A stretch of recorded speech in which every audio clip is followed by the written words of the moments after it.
សូមគោរពជំរាបសួរសម្ដេចទ្រង់ឯកឧត្តមអស់លោកស្រីអ្នកនាងកញ្ញាជាទីគោរព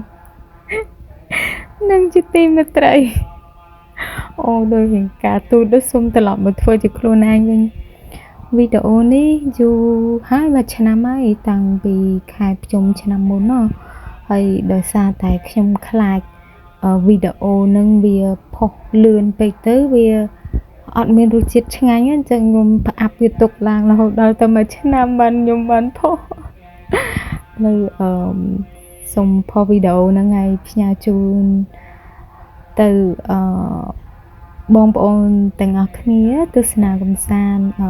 ខ្ញុំបានទៅចូលរួមកម្មវិធីកាន់បិណ្ឌនៅ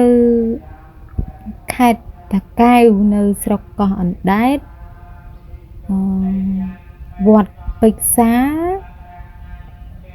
ខេត្តតាកែវវត្តព្រឹក្សាស្រុកកោះអណ្ដែតខេត្តតាកែវហើយទៅនឹងគឺទៅខាងស្រុកកំណើតរបស់ប៉ាម៉ាក់ជាអ្នកខាងតាកែវហើយទៅបន់ទៅធ្វើបន់ហើយសប្បាយបានស្ដាប់លោកទេសនាធម៌ព្រះពុទ្ធហើយបានដើរលេងទៅផ្ទះអ៊ំនៅតាមភូមិច្រើនទៅសានឹងទៅបានច្រើនភូមិមែនតើទៅខាងឃុំពេជ្រសាផងទៅខាងឃុំព្រៃខ្លាឃុំអីទៀតទេនៅតាមភូមិច្រើនដើរលេងផ្ទះអ៊ំគាត់នៅតាមភូមិគាត់មានគ្រួសារទៅគាត់នៅតាមភូមិនេះមួយគ្រួសារពីរគ្រួសារបីគ្រួសារអញ្ចឹងហើយពេលទៅដើរលេងតាមផ្ទះគាត់ហ្នឹងបរិយាកាសគឺល្អមែនតើពេលហ្នឹងគឺខែវស្សាខែភ្ជុំគឺមានភ្លៀងហើយរុក្ខជាតិពណ៌បៃតងស្រស់បំព្រងតាមផ្លូវក៏ស្អាតហើយដំណាំដំណោចនៅតាមភូមិនីមួយឡើងបៃតងហើយកន្លែងនេះដំឡូងមីរបស់អ៊ំប្រុសបងធំរបស់ម៉ាក់ខ្ញុំគាត់ដាំបានច្រើននៅនឹងមានននងអានឹងខាងក្រោយផ្ទះគាត់ចាំមើលទៅមើលទស្សនភាពនៅខាងមុខផ្ទះគាត់ហើយអ៊ំខ្ញុំគាត់ចាស់ហើយប៉ុន្តែគាត់ដាំបានល្អមែនតើអូកាត់មកដល់នេះហើយវីដេអូរំលងហើយនេះមកផ្ទះប្អូនជ្រូនមួយដែលនៅក្បែរផ្ទះអ៊ំហ្នឹង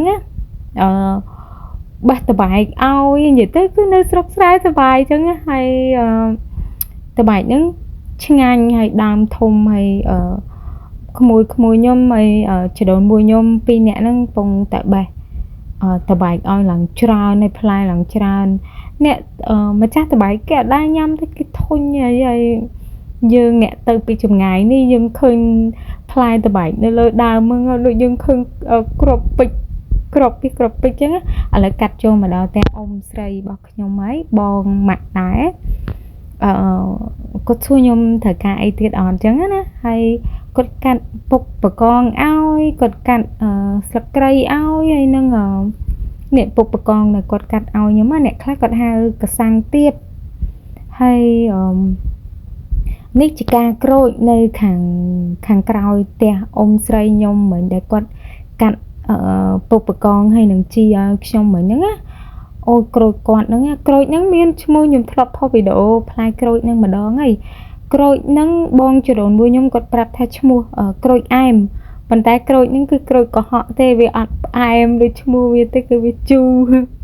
តែក្រូចហ្នឹងឆ្ងាញ់មានរសជាតិឆ្ងាញ់ប្លែកដូចកូនកាត់អញ្ចឹងណាក្រូចហ្នឹងឆ្ងាញ់មែនតើមិនមែនជាប្រភេទក្រូចកសាំងទេណាមិនអាក្រូចឯគេដាក់លក់នៅតាមផ្សារដែលគេគៀបយកទឹកវាពណ៌រៀងល្មៀតហ្នឹងមិនមែនទេអានេះក្រូចផ្សេងខ្លែបរបស់វាឆ្ងាញ់មែនតើវាជូរឆ្ងាញ់ហើយជ្រលក់អំបិលហើយមើលទៅស្តៀងក្រូចសើចសបកវារៀងកញ្ញាញរួញដូចក្រូចសើចដែរប៉ុន្តែមិនមែនក្រូចសើចទេ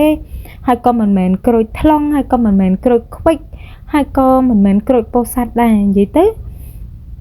ក្រូចនេះឆ្ងាញ់ហ្មងហើយ តែអ៊ំខ្ញុំក៏ដាំក្រូចនឹងយូរហើយផ្លែឡើងក្តង់ឡើងពេញដើមប៉ុន្តែពេលហ្នឹងគាត់បេះបានឲ្យមិនតិចទេដោយសារតែក្រូចនឹងវាអត់ទាន់ចាស់ដល់គ្រប់អាយុបេះអូអានេះត្រឡប់ចូលមកដល់រូបម៉ាក់ខ្ញុំប៉ាខ្ញុំហើយនឹងអ៊ំស្រីបងស្រីធំម៉ាក់ខ្ញុំហើយនេះអង្គុយសាពះលោកនៅក្នុងវត្តហើយ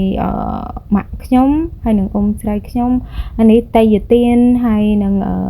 អូកាត់មកដល់កន្លែងមនទៀតហើយមននេះនៅផ្ទះខាងបងខាងប៉ាម្ដងហើយចូលមកដល់កន្លែងដលងមួយទៀតអូនេះ